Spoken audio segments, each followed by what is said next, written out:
سن لو گے تو زندگی بدل جائے گی موت کے وقت کی منزلیں طے کرتا ہے۔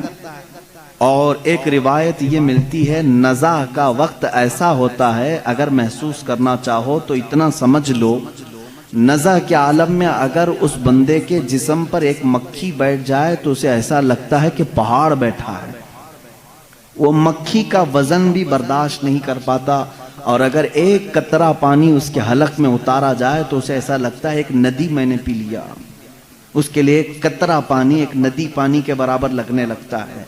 شدت کی پیاس، حلق میں کانٹے چبھ رہے ہوتے ہیں، اور روح نکلنے کا جو درد ہوتا ہے، یہ عام لوگوں کی بات میں کر رہا ہوں، ایک ایک ناخن سے ایک ایک جوڑ سے جب روح کھینچی جا رہی ہوتی ہے اور اخیر تک کھینچی جاتی ہے، ناک تک روح کو لایا جاتا ہے، اس کے بعد ملک الموت اس روح کو قبض کر کے لے جاتے ہیں۔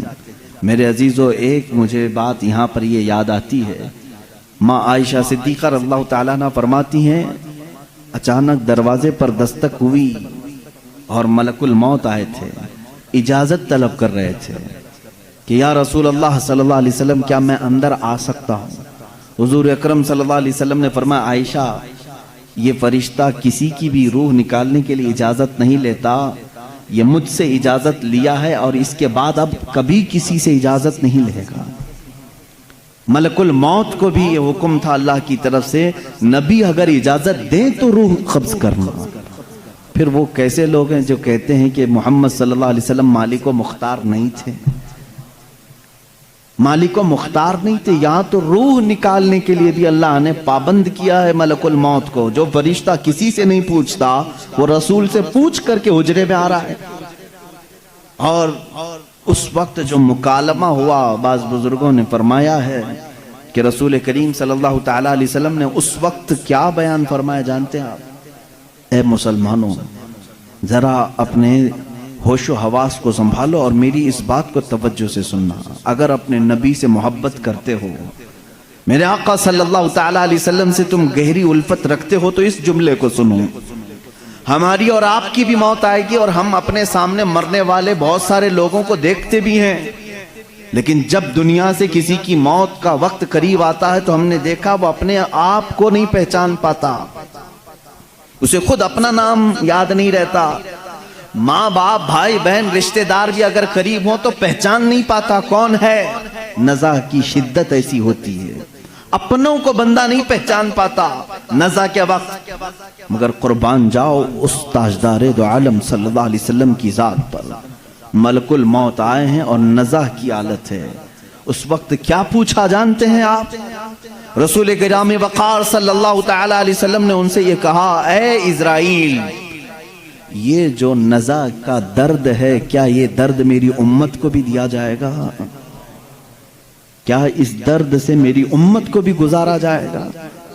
اندازہ کرو میرے عزیز ہو، اسی لیے ہمارے امام نے یہ کہا، جو نہ بھولا ہم غریبوں کو رضا، جو نہ بھولا ہم غریبوں کو رضا، یاد اس کی اپنی عادت کیجیے۔ ہم غریبوں کے آقا پہ بے حد درود، ہم فقیروں کی ثروت پہ لاکھوں سلام۔ عزیزان گرامی وقار، اس رسول کریم صلی اللہ تعالیٰ علیہ وسلم نے اس موقع پر بھی اگر کسی کو یاد کیا ہے تو ہم جیسوں کو یاد کیا ہے، اپنی غریب بھولی بھالی امت کو یاد کیا ہے۔ اس نبی کا اپنی امت سے جو لگاؤ ہے میرے عزیزو، اس کا بدلہ تم پوری زندگی پر سجدے کر کے بھی نہیں ادا کر سکو گے۔ وہ رسول گرامی وقار صلی اللہ تعالیٰ علیہ وسلم ہیں جو ہمارے درد کا اور ہمارے غموں کا احساس رکھتے تھے۔ باقی یہ دنیا جھوٹی ہے جو تمہیں کہتی ہم تمہارے مددگار ہیں، ہم تمہارے آسرا اور سہارا بنتے ہیں، یہ سب جھوٹ بولتے ہیں۔ اے امت کے غیور بندو، نوجوانوں، تمہارا آسرا، تمہارا سہارا، تمہارا مددگار حقیقت میں کوئی نہیں، سب دکھاوے کرتے ہیں۔ حقیقت میں اگر تمہارے غموں کا کوئی مداوع کر سکتا ہے تو تاجدار مدینہ کی ذات ہے صلی اللہ تعالی علیہ وسلم۔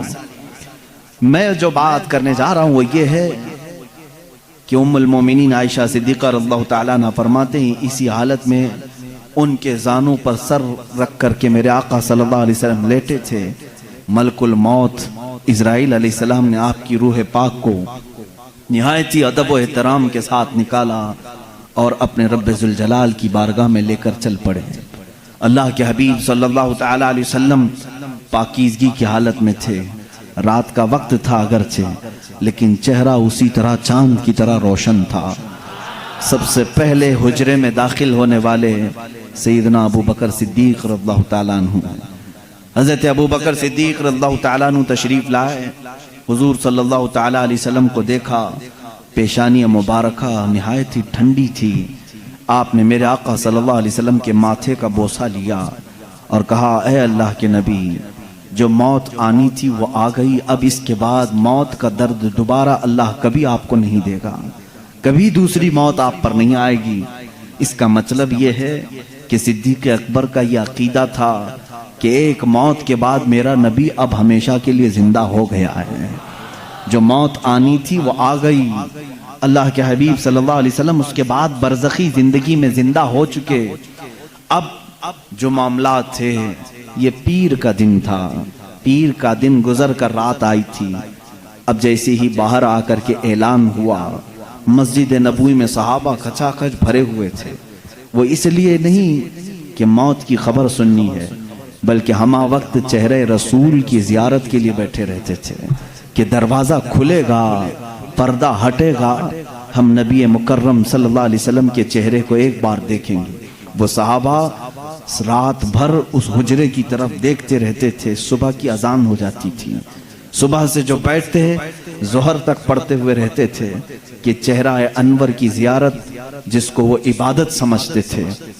لیکن آج دروازہ کھلا اور صدیق اکبر رضی اللہ تعالیٰ عنہ جیسے ہی آ کر یہ اعلان فرماتے ہیں، گویا کہ صحابہ کے جسموں پر بجلی گر گئی، وہ جہاں تھے وہیں ساکت و جامد رہ گئے۔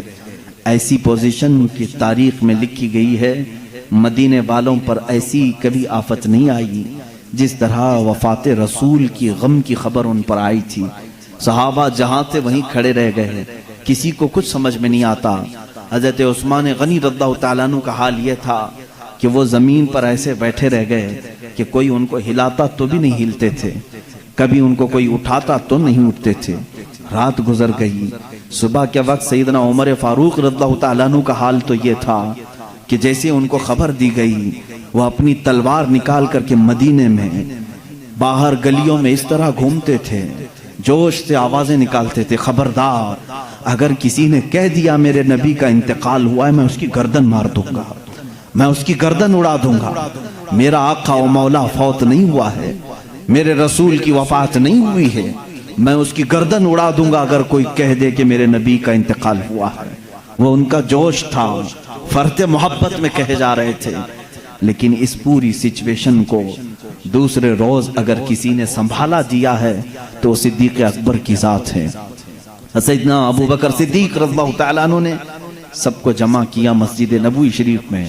صحابہ سے پوچھا کہ تم اب تک کس کی عبادت کرتے تھے، محمد صلی اللہ علیہ وسلم کی یا اللہ کی؟ سن لو، جو محمد صلی اللہ علیہ وسلم کی عبادت کرتے تھے ان کا کام تھا اللہ کی طرف سے وہ آئے اور انہوں نے امانت بندوں تک پہنچائی اور پھر وہ واپس اپنے رفیق اعلیٰ کے پاس چلے گئے۔ تو جو ان کی عبادت کرتا تھا وہ سمجھ لے کہ ان کا انتقال ہو چکا، اور جو اللہ کی عبادت کرتا تھا وہ سمجھ لے اللہ آج بھی زندہ ہے اور ہمیشہ زندہ رہے گا۔ اور آیت کریمہ انہوں نے تلاوت کی، وَمَا مُحَمَّدٌ إِلَّا رَسُولٌ قَدْ خَلَتْ مِن قَبْلِهِ الرُّسُلُ أَفَإِن مَّاتَ اور یہاں سے کہتے ہیں اللہ تعالیٰ کی آیت پڑھ کر کے، أَوْ قُتِلَ انقلبتم عَلَىٰ أَعْقَابِكُمْ، اللہ نے فرمایا محمد صلی اللہ علیہ وسلم اللہ کے ایک رسول ہیں، ان سے پہلے بھی رسول آئے اور چلے گئے، اگر اس رسول کی وفات کے بعد کوئی منہ پھیر لیا، دین چھوڑ دیا، اللہ فرماتا فَلَن يَضُرَّ اللَّهَ، تو اس نے اللہ کا کچھ نہیں بگاڑا، اللہ کا کچھ بھی نقصان نہیں ہوگا، جو کچھ بھی بگڑے گا وہ تمہارا خود کا بگڑے گا۔ رسول کے بعد کوئی بھی منہ نہ پھیرے اس شریعت سے، کوئی اس کو اللہ کے حضور لے جائے گا۔ اور یا رسول اللہ، آج سے پہلے اس فرشتے نے کسی سے اجازت نہیں لی اور قیامت تک کسی کی روح نکالنے کے لیے وہ اجازت لے گا بھی نہیں، یہ صرف رسول پاک کی خصوصیت تھی۔ حضور نے فرمایا آنے دو، ملک الموت آئے، اور جب حضور کی اجازت سے روح نکالی تو حضرت عائشہ کہتی ہیں اتنا بھاری ہو گیا تھا سر کہ مجھے لگتا تھا کہ میری پسلیاں ٹوٹ جائیں گی سینے کی. اور اس کے بعد حضرت عائشہ فرماتی ہیں میں نے حضور کے سر مبارک کو نیچے کی طرف کیا, مجھے پتہ بھی نہیں تھا کہ حضور کا انتقال ہوا. میں حضور اکرم صلی اللہ علیہ وسلم سے باتیں کرنے میں مصروف تھی, اسی میں حضرت ابو بکر صدیق حجرے میں آئے, پوچھا عائشہ کیا حال ہے حضور کا. حضور اکرم صلی اللہ علیہ وسلم کو دیکھا حضرت ابو بکر نے اور پیشانی مبارکہ پر ہاتھ رکھا تو وہ بہت ٹھنڈی تھی, ماتھے کو بوسہ دیا اور ایک آہ بھری اور ایک جملہ کہا تھا, یا رسول اللہ ایک بار موت آنی تھی وہ آپ پر آ گئی, اب موت کی سختی اللہ دوبارہ کبھی آپ کو نہیں عطا کرے گا. موت کی سختی کیونکہ حضور کو انہوں نے دیکھا تھا, کئی دنوں سے تکلیف تھی, 13 دن تک حضور پاک صلی اللہ علیہ وسلم کو تکلیف تھی, 13 دن تک. حضرت ابو بکر کہتے ہیں یا رسول اللہ اب موت کی سختی دوبارہ کبھی نہیں آئے گی, جو اللہ کا وعدہ تھا وہ پورا ہو گیا. پورا کھل کر کے رو بھی نہیں پا رہے تھے ابو بکر صدیق اور اپنے اندر دبا بھی نہیں پا رہے تھے. موت کی سختی انہوں نے دیکھا اور اس کے بعد کہا اے عائشہ کیا دیکھ رہی ہو, اللہ کے رسول ہم سے رخصت ہو چکے ہیں. پھر انہوں نے آ کر مسجد میں اعلان کیا اے لوگو اللہ کے نبی کا انتقال ہو چکا. اب مجھے یہاں یہ بتانا ہے اگر موت سے کوئی بچ سکتا تھا تو سب سے پہلا نمبر تو رسول اللہ کا ہونا چاہیے تھا, کیونکہ اللہ کے سب سے محبوب نبی وہی ہیں. جب رسول پاک صلی اللہ تعالیٰ علیہ وسلم کو بھی موت آئی تو میاں ہمارا اور تمہارا شمار نہیں, چاہے 100 سال زندگی مل جائے لیکن مرنا ضروری ہے. بہرحال یہ باتیں بڑی طویل ہو جائیں گی. موت کا تذکرہ اس لیے بھی میں زیادہ کرتا ہوں کہ حدیث پاک میں ہے مومنوں کو یہ تذکرہ کرو تاکہ ان کو گناہوں سے نفرت پیدا ہو جائے اور آخرت کے سفر کی تیاری وہ شروع کریں. اللہ کریم ہم سب کو دنیاوی خرافات سے محفوظ فرمائے, دنیا کی لذتوں سے اور یہ فانی خرافات میں مبتلا ہو کر آخرت بھولنے سے اللہ ہماری حفاظت فرمائے. مولا کریم جب ہماری موت آنے کو ہو تو ہماری زبانوں پر کلمہ طیبہ جاری فرما دے. رب ذوالجلال موت سے پہلے تیرے حبیب پاک کے چہرے کی زیارت نصیب فرما. اے کریم خدا کیا ہی بہتر ہوتا, میں گنہگار ہوں اور بڑے مرتبوں کی خواہش, تو کریم ہے خدایا تیری بندہ پروری ہے, کیا ہی بہتر ہوتا مولا کہ موت آئے تو رمضان کا مہینہ مل جائے, جمعۃ المبارکہ مل جائے. مولا تیرے وعدے کے مطابق ہم قبر کے عذابات اور سوالات سے محفوظ ہو جائیں. اے اللہ آج کی اس تفسیر پاک میں تیری جلال و جبروت اور تیری عزت کا وسیلہ لیتے عرض کرتا ہوں ہم میں سے جو رخصت ہو چکے ہیں, ہمارے آبا و اجداد, ہمارے باپ, ہماری مائیں, ہمارے رشتہ دار جو قبروں میں برسوں سے اب آرام کر رہے ہیں, اے اللہ تو اس رمضان کے صدقے ان کی مغفرت فرما دے. اے کریم خدا ہمارے گھروں میں عید آ جاتی ہے, رمضان کے آتے ہی دسترخوان بھر جاتے ہیں, ہمارے گھروں میں خوشیاں دوبالا ہو جاتی ہیں. ہمیں نہیں معلوم قبروں والوں کے ساتھ کیا ہوتا ہے, ہمیں پتہ نہیں قبرستان میں ان کے ساتھ کس طرح کی راتیں ہیں اور کس طرح کے دن ہیں. اے کریم خدا تجھے تیرے جلال و جبروت اور تیری عزت کی قسم, جو مومنین ہم سے رخصت ہوئے ہمارا کسی بھی طرح کا ان سے تعلق رہا ہو, مولا اس عید سے پہلے ان کو جنتی خانے نعمت عطا فرما دے. اے اللہ ان سب کو بھی رمضان کی بہاریں عطا فرما. تم جہاں کہیں پر بھی جاؤ موت تمہیں آ کر پکڑے گی. بروج مشیدہ کا مطلب ہوتا ہے بہت ہی پکے محل میں بھی اگر تم بیٹھ جاؤ, بہت مضبوط محل میں تم بیٹھ جاؤ, موت آنا ہے وہاں پر بھی آئے گی. ہم نے دیکھا ہے بڑے بڑے محلات میں رہنے والے بھی اور جنہوں نے آسمان چھوتی ہوئی عمارتیں بنائی وہ بھی موت کے ہتھے چڑھی گئے. موت تو آنا ہے. آج ہمارا حال یہ ہوتا ہے کہ دنیا میں اس قدر مصروف ہو جاتے ہیں کہ موت کو بھول جاتے ہیں. تمہیں پتہ بھی ہے کہ اچانک آنے والی یہ موت بالکل مہلت نہیں دیتی. سے کوئی اس راستے سے اس اسلام سے ہٹے نہ. یہ صدیق اکبر اللہ تعالیٰ عنہ کا خطبہ تھا, اسی خطبے سے آج تک اسلام زندہ. سبسکرائب ضرور کریں.